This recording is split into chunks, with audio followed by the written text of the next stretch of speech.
Good day, economic students, and welcome to our second week of studying microeconomics. I trust all of you survived week one. Please do not forget that if you need my assistance at any point during this course with anything related to our study, you can just text me. Reach out via text anytime, day or night.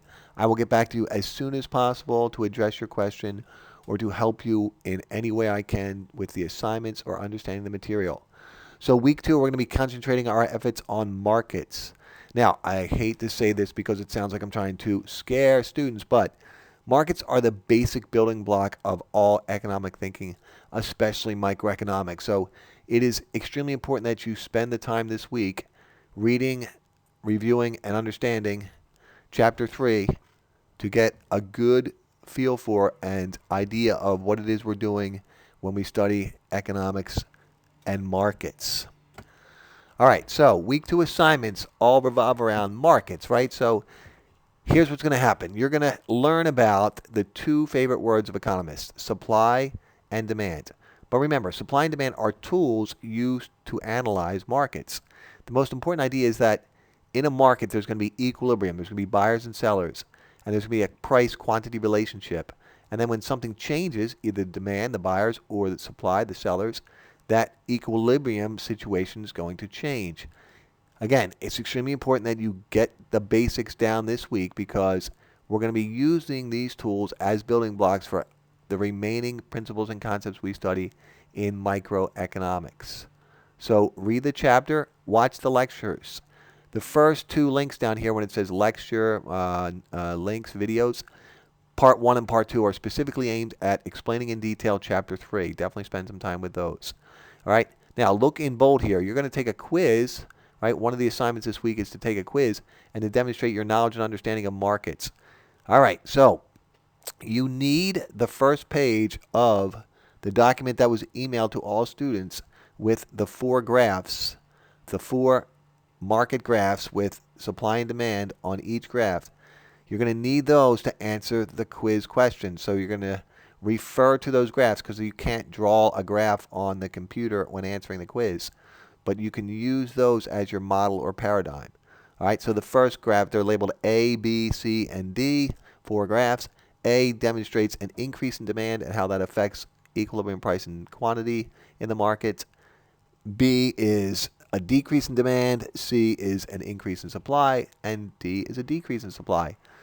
You should make certain that you understand how those changes affect equilibrium. Likewise, do not start the quiz until you find that document, but it's right there in your email. Okay, like I said, read the chapter and study markets. In addition to markets, we're going to study chapters 4 and 5, which are extension of market theory. Chapter 4 and 5 deal with the idea of, okay, typically we talk about laissez-faire economics, limited government intervention or action in a capitalist system. However, there are times when capitalism does not lead to the most efficient outcome. Typically, economists believe that markets left to their druthers with buyers and sellers acting in their own rational self-interest will lead us to the most efficient outcome. But there are times when the private sector doesn't create the most efficient outcome. So the question is, how much government regulation, intervention, and involvement do we want with the government in markets? So that's what chapters 4 and 5 investigate. And it's a really good example of an application of the idea of marginal thinking. We need some government regulation and some government intervention, but getting the correct amount is sometimes challenging. And that leads to our discussion question for this week, which we'll go over on the next slide. So remember, before you take the markets quiz, make sure you have that PDF file with the examples in front of you so that you can refer to them when answering the questions. So just like every week, you're going to study the material by reading the chapter and reviewing the lecture notes, right? There are also example problems of supply and demand, market analysis on the other videos. So 1, 2, and 3 are lectures. The remaining links give you some examples of studying markets and changes in the supply and demand and how that affects equilibrium, which you will need to master for your quiz. So you have preparing your understanding of the material,